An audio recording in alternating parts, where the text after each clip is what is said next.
এক ভাবুক ভক্ত সে ভগবানের মন্দিরে গেল। মন্দিরে যাওয়ার পরে আমার অনাদিরাদি গোবিন্দ ভগবানকে বলছেন, ভগবান তুমি কিভাবে এতটা সময় দাঁড়িয়ে থাকো, তোমার কি কোমরে ব্যথা করে না?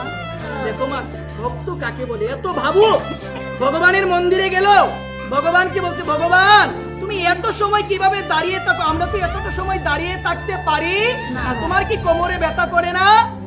ভগবান ওই ভাবুক ব্যক্তির এরকম কথা শুনে ভগবান বিগ্রহ থেকে কথা বলে উঠে বলছে, কিরে আমি কি করব, আমার তো কোমরে ব্যথা করে ঠিক আছে, কিন্তু আমি কি করব, আমার ভক্ত কখন আসবে এটা তো আমি জানি না। তখন ভক্ত যখন মন্দিরে আসবে, আমি যদি সেখানে দাঁড়িয়ে না থাকি তাহলে ভক্ত কাকে দর্শন করবে? আমি আমার ভক্তকে দর্শন দেওয়ার জন্য সবসময় মন্দিরের মধ্যে দাঁড়িয়ে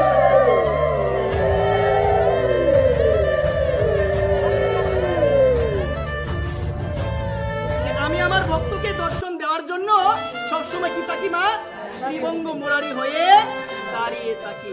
তখন ওই ভাবুক ভক্ত ভগবানকে বলছেন, ভগবান আপনি একটা দিন বিশ্রাম নেন, আপনার জায়গায় আপনার মতো পোশাক পরে আমি দাঁড়িয়ে থাকি। তাকে বলছেন, ভগবানকে বলছে, ভগবান তাহলে তো ভালো ভাই, একটা দিন আমি বিশ্রাম নিতে পারবো, কিন্তু সাবধান আমার মন্দিরে কিন্তু চোরও আসে, আমার মন্দিরে সাধুও আসে, চোর এসে অনেক কিছু চুরি কিন্তু করে, কিন্তু আমি কিন্তু কোনো কথা বলি একবার আমি একদম চুপ হয়ে দাঁড়িয়ে থাকি। তুই যে দাঁড়াবি আমার বদলে, তুই কিন্তু কোনো কথা বলতে পারবি না। আমার মন্দিরে চোরও আসে, আমার মন্দিরে ভালো লোকও আসে, তুই কিন্তু যে কোনো কিছু হোক না কেন তুই কোনো কথা বলতে পারবি একবার।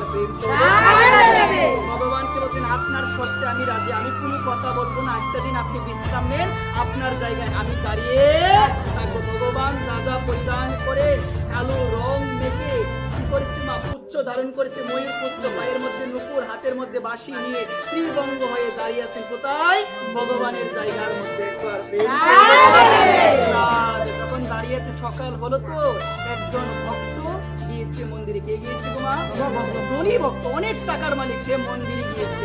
মন্দিরে যাওয়ার পর ভগবানকে প্রণাম করেছে, ভগবানকে প্রণাম করে সে প্রত্যেকদিন কোথায় যায় তোমার? কাজে যায়। আজকেও গেল ভগবানকে প্রণাম করতে, কিন্তু আজকে যখন ভগবানকে প্রণাম করতে গিয়েছে মা, ভগবানকে প্রণাম করে তার টাকার যে মানিব্যাগটা ছিল এটা রেখে চলে এসেছে। এদিকে মন্দিরের মধ্যে একটু পরে আরেকজন ভক্ত যাবে, মন্দিরে তো অনেক ভক্ত যায় না মা, একজন গরিব ভক্ত ভগবানকে বলছেন, ভগবান আজকে যদি আমি কিছু টাকা পেতাম, আজকে যদি আমি কিছু টাকা তুমি আমাকে দান করতে, আমার অনেক উপকার হতো। এই চিন্তা করতে করতে কোথায় গেল? মন্দিরে গেল, মন্দিরে প্রণাম করলো, প্রণাম করার পর দেখে চোখের সামনে একটা মানিব্যাগ, মানিব্যাগটা খুলে দেখে মানিব্যাগের মধ্যে টাকা ভর্তি। একবার প্রেম। যখন দেখলো মানিব্যাগের ভিতরে টাকা ভর্তি, তখন চিন্তা করলো, ভগবান মনে হয় আজকে আমার মনের ডাকটা গ্রহণ করেছে। একবার টাকা নিয়ে মনের আনন্দে চলে যাওয়ার পরে কিছুক্ষণ পরে আরেকজন জেলে যে মাছ ধরে, সে গিয়েছে কোথায় গোমা? সে গিয়েছে মন্দিরে ভগবানকে প্রণাম করার জন্য। ভগবানকে প্রণাম করে সে প্রত্যেকদিন কোথায় যায়? মাছ ধরতে নদীর মধ্যে যায়। একবার হঠাৎ করে ওই ধনী ব্যক্তির মনে পড়লো, আমি তো মন্দিরে গিয়েছিলাম, মনে হয় মন্দিরের মধ্যে আমার মানিব্যাগটা রেখে আমি চলে এসছি। এখন লোকজন নিয়ে কোথায় গেল জানে? মন্দিরে গেল। মন্দিরে যাওয়ার পর কাকে পেলো গো মা? ওই মাঝি তাকে পেলো, যে রেখে মাছ ধরে তাকে পেলো। তাকে কি বললো মা? তাকে ধরলো, ধরে বলছে, তুই আমার টাকা চুরি করেছিস, আমার সমস্ত টাকা তুই দিয়ে দে। কিন্তু সব কিছু দেখছে কে গো মা? ওই যে ছেলেটা দাঁড়িয়ে আছে, ওই ভক্তটা সব কিছু লক্ষ্য করছে। সে ভাবছে আজকে যদি আমি মুখ না খুলি তাহলে যে চুরি করেছে তার কোনো কিছু হবে না, আর যে চুরি না করে নাই তার সব কিছু হবে। একবার সে বলছে, ওই টাকা ওই চুরি করে না, চুরি করেছে আরেকজন, তারা ওর কাছে। ওই ধনী ব্যক্তি ওই কথা শুনে অবাক হয়ে গিয়েছেন। সে চিন্তা করলো, ভগবানে মনে হয় আমার ডাকটা গ্রহণ করেছে, ভগবান আজকে বিগ্রহ থেকে কথা বলে একবার শেষ হলো মা। শেষ হওয়ার পরে যখন রাত্রি হলো, রাত্রি হওয়ার পরে কি হয়েছে মা? ভগবানকে শয়ন দেওয়া হয়েছে, ওই ব্যক্তিকে শয়ন দেওয়া হয়েছে। শয়ন দেওয়ার পরে ভগবান আসলো। কে আসলো? ভগবান আসলো। ভগবান বলছে, তোর ডিউটি শেষ, তুই এখন চলে আয়। তখন চলে আসলো।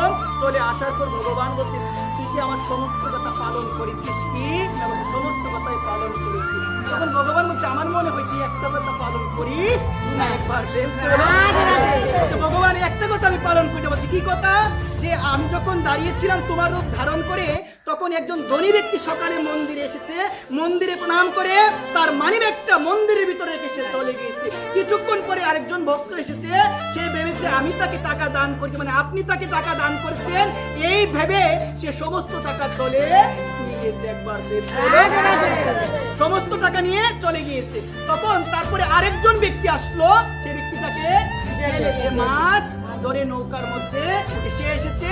এখন সে আসার পরে ওই ব্যক্তির মনে পড়েছে, কি মনে পড়েছে? সকালে গিয়েছিলাম মন্দিরে, মন্দিরের মধ্যে মানি ব্যাগটা রেখে আমি চলে এসেছি। একবার কি করলো? তাকে গিয়ে ধরেছে। তাকে যখন ধরলো, আমি না সহ্য করতে পারি না, কারণ সে তো চুরি করে নাই, আমার সামনে তাকে মারবে এটা আমি মানতে পারি না। এই কারণে বিগ্রহ থেকে আমি কথা বলে উঠেছি, সে চুরি করেনি, চুরি করেছে আরেকজন। একবার ভগবান বলে এই জায়গার মধ্যে তুমি সব থেকে বড় ভুলটা করেছে। এটা আমার পরিকল্পনা ছিল। আজকে তারা কিন্তু আটকে রাখতো কাকে? ওই জেলেকে আটকে রাখতো। কেন? সে চুরি করে না, তবু তাকে আটকে রাখতো, কিন্তু তোমার কারণে তাকে আটকে রাখে নাই। আজকে তার মৃত্যু হওয়ার কথা। কেন? কিভাবে মৃত্যু হবে? আজকে সে মাছ ধরতে যাবে সমুদ্রের মধ্যে, ওই সমুদ্রের স্রোতের বেগের মধ্যে পড়ে তার মৃত্যু হওয়ার কথা, কিন্তু আমার পরিকল্পনা ছিল তাকে আজকে সবাই মিলে ধরে রাখবে, সেই আজকে মাছ ধরতে যাবে না। কিন্তু তোমার কারণে আজকে তুমি সবকিছু বলে দিয়েছো, তাকেও ছেড়ে দিয়েছে, সে আজকে মাছ ধরতে যাবে, আজকে তার মৃত্যু হবে। ভগবান যা করে মঙ্গলের জন্য করে।